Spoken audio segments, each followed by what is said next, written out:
Donc bonjour à toutes et à tous et bienvenue dans cette première critique vidéo que je lance sur ma chaîne là avec le début de l'année 2014, donc en quelque sorte une sorte de bonne résolution. Donc je vais faire des critiques de films à chaud. Donc le film que je vais critiquer aujourd'hui, je l'ai vu il y a 2 jours. Donc ça reste des critiques assez rapprochées au niveau des sorties. Donc bien sûr des films qui sortent au cinéma récemment, c'est les films que je vais critiquer principalement. Et donc aujourd'hui, première critique, donc j'ai choisi un film qui est sorti le 1er janvier 2014, tout début de l'année, qui est donc Old Boy, version Spike Lee. Et je tiens à préciser tout d'abord que je vais faire la critique en 2 parties. La partie que vous êtes actuellement en train de regarder, où il n'y aura pas de spoil par rapport au film, et une deuxième critique qui suivra, où là je rentrerai plus en détail dans le scénario, pour pas gâcher le plaisir de ceux qui auront quand même envie d'aller voir le film, et comparer certains points avec le film coréen sorti en 2003.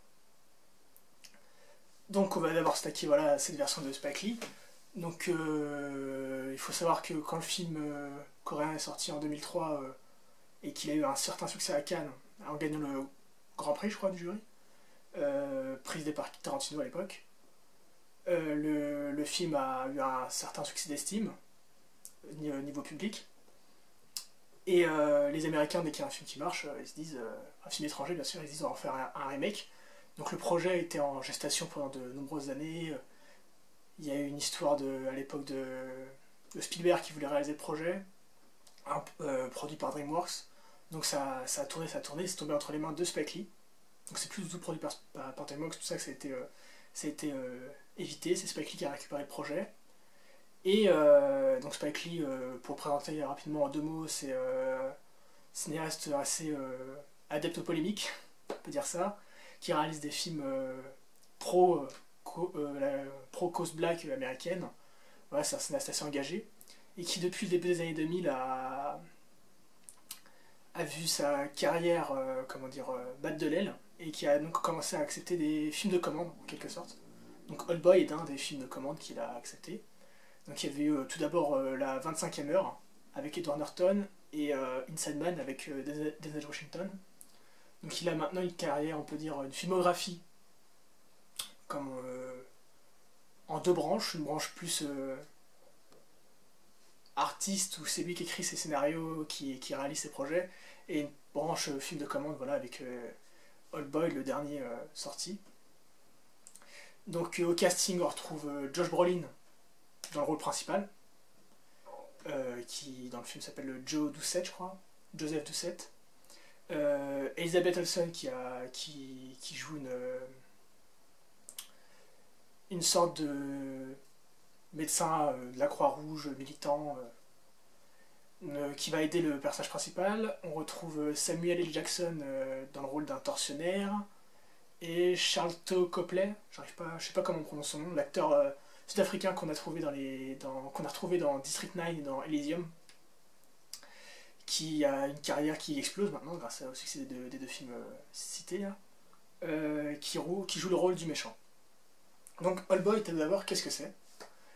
Donc c'est un film où le personnage principal, donc Joe Doucette, se fait kidnapper comme ça un soir où il a bien bu, et se retrouve emprisonné pendant 20 ans dans une pièce, sans savoir pourquoi, tout seul, sans possibilité de sortir, où on va lui montrer à la télé qu'on l'accuse d'avoir assassiné son ex-femme, et on va lui montrer l'évolution de la vie de sa fille donc à travers ces 20 années. Donc en montrant qu'elle était adoptée, qu'elle a pu se remettre de ce traumatisme. Et un jour on va le sortir de cette salle, et le méchant du film, donc interprété par Sharlto Copley, va lui lancer une sorte de défi pour pouvoir retrouver sa fille, en lui demandant de répondre à 2 questions. Pourquoi il l'a enfermé, et qui il est. Voilà, comment s'appelle-t-il, le méchant bien sûr. Et alors Alors tout d'abord, il faut préciser que le film n'est pas très bon. C'est vraiment dommage. J'en attendais quand même beaucoup. Je sais pas si c'est de la déception ou pas, mais voilà, le Old Boy, le premier film, est un film que j'aime beaucoup. Je trouve que c'est un. Quand je l'ai vu, c'était une claque, une grande claque pour moi. Et voir, en fait, voir ce film-là américain, c'est bizarre parce que le principal défaut du film, c'est quand même son scénario, alors que dans le film original, c'est sa grande force. C'est vraiment dommage. Donc, tout d'abord, le film révèle trop de choses trop vite. On voit trop vite le méchant, on voit trop vite le tortionnaire, on voit tout trop vite, tout arrive trop vite, et puis après ça tire un peu sur la corde pour garder un peu de suspense. Des événements arrivent, on sait pas pourquoi, comme un cheveu sur la soupe, genre le personnage principal vient de sortir de sa salle, voilà, il se retrouve comme ça au milieu d'une clairière à sortir d'une valise, enfin même pas d'une valise, par exemple d'une grosse malle Louis Vuitton, là, un truc énorme, et en se demandant, dans un super costume noir, lunettes de soleil noires, tout rasé, enfin, tout beau, tout propre, ils viennent de le nettoyer pour le sortir, quoi. Et il voit une femme qu'il a vue, enfin, qu'il pense avoir vue au tout début, le soir de son enlèvement, et il va la poursuivre, et il va arriver devant des jeunes footballeurs américains, des étudiants universitaires américains là, qui font du football américain.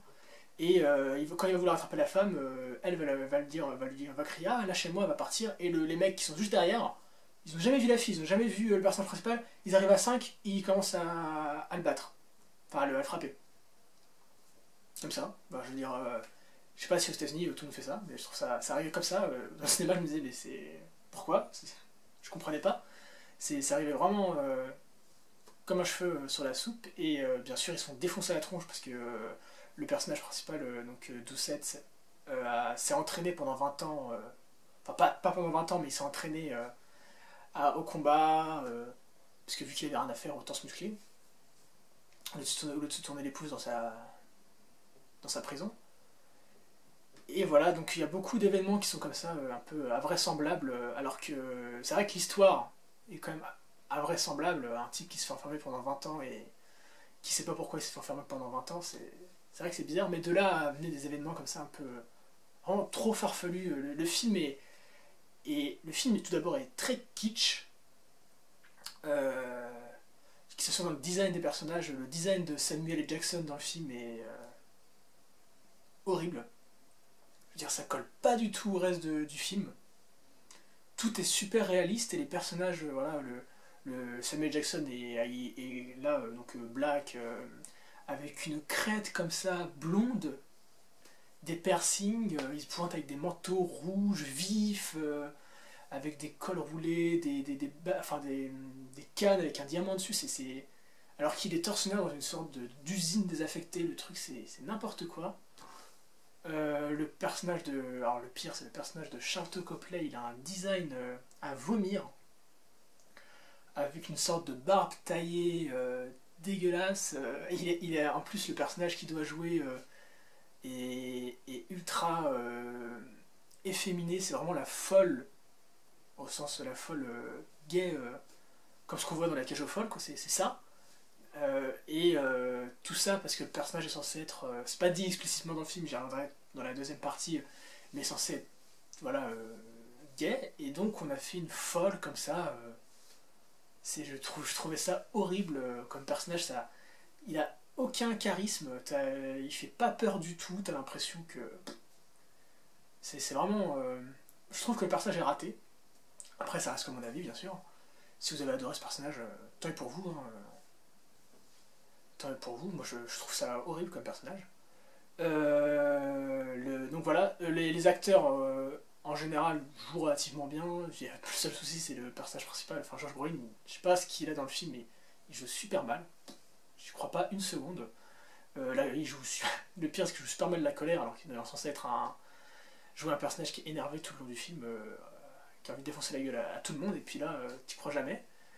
Samuel Jackson, pareil dans le film, moyen, quand il faut jouer la souffrance, parce qu'il se fait torturer à un moment, et la torture est pareil, kitsch, et on n'a même pas l'impression qu'il souffre, tellement le cri est retenu, on dirait même que c'est une blague, enfin bon. Et bien sûr le pompon pour le personnage de Sharlto Copley qui est... En même temps, le personnage est tellement mal écrit et tellement mal foutu de base que lui il fait ce qu'il peut avec ce qu'il a dans le scénario. Donc on va dire qu'il s'en sort bien pour jouer la folle. C'est juste que le personnage de folle comme ça en méchant tortionnaire, c'est... Pourquoi? C'est super bizarre. Ça colle pas du tout au reste du film. Elizabeth Olsen s'en sort très bien.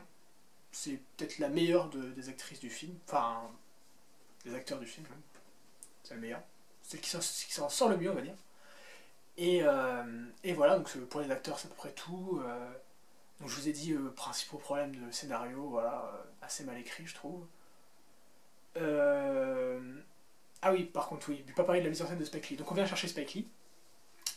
Je connais pas très bien la filmographie de Spike Lee, j'ai vu que donc la 25e heure, j'ai vu aussi Inside Man, j'ai vu dans ses vieux films, j'ai vu Malcolm X, donc ce biopic fleuve là avec Denzel Washington. Donc je pourrais pas vous dire, enfin je connais pas trop la filmographie de Spike Lee, et là dans ce film il y a quand même quelques idées qui sont sympas, mais pareil ça donne une sorte d'atmosphère kitsch au film. Quand le personnage principal est dans sa prison et est nourri, voilà, matin, midi et soir, on passe dans une trappe comme ça sous la porte, on lui passe des plateaux, et donc voilà, pour montrer la section de plateau, c'est juste des plans fixes au-dessus du plateau, comme ça. Puis on voit le plateau, voilà, avec des nems, le plateau après, c'est, je sais pas, des pâtes, etc., etc., etc., etc. Donc il y a plein d'enseignements comme ça, très cutés, de plans fixes, qui, bon, pour montrer pour faire une ellipse, ça marche assez bien, mais pareil, ça donne un petit côté kitsch, au film, pareil, il y a un plan, le plan de la révélation, je vous dis pas ce qu'est la révélation, mais le plan de la révélation du plan machiavélique du méchant et d'un kitsch, c'est incroyable, ça fait genre non, avec la caméra qui recule, le méchant qui ouvre ses bras en grand et tout, je veux dire, ça fait film qui se prend pas, enfin le film se prend trop au sérieux alors qu'il devrait pas à ce moment-là, je veux dire, ils en rajoutent des tonnes et des tonnes et des tonnes et ça fait kitsch de chez kitsch, c'est incroyable. Voir un film aussi kitsch, en plus déconseillé au moins de 16 ans, donc avec normalement de la violence, alors que c'est tellement kitsch et mal fait qu'on n'y croit pas. Les effets spéciaux, oui, voilà, les effets spéciaux de sang dans le film. Alors je sais pas si j'ai vu des films aussi gore que ça, mais j'ai l'impression que c'est même pas de la peinture, de la grenadine qu'on jette sur un mur, tellement le sang fait faux. Voilà, donc pour revenir, ouais, parce que je suis un peu digressé comme ça, pour revenir à la mise en scène de Spike Lee, donc bon, un peu, on va dire, il y a quand même des beaux plans, le plan où il se retrouve au milieu de la clairière, là, comme ça, quand il sort de sa prison, quand il sort de sa malle, là. C'est assez beau, il y a des beaux plans de grue aussi dans Chinatown, des trucs comme ça, il y a quelques plans sympas quand même, mais voilà, c'est kitsch. Enfin, moi je trouve que le film est ultra kitsch. Donc je vous le conseille pas. Si vous avez déjà vu le premier film, donc Old Boy, la version coréenne, n'allez pas voir le film, vous serez extrêmement déçu.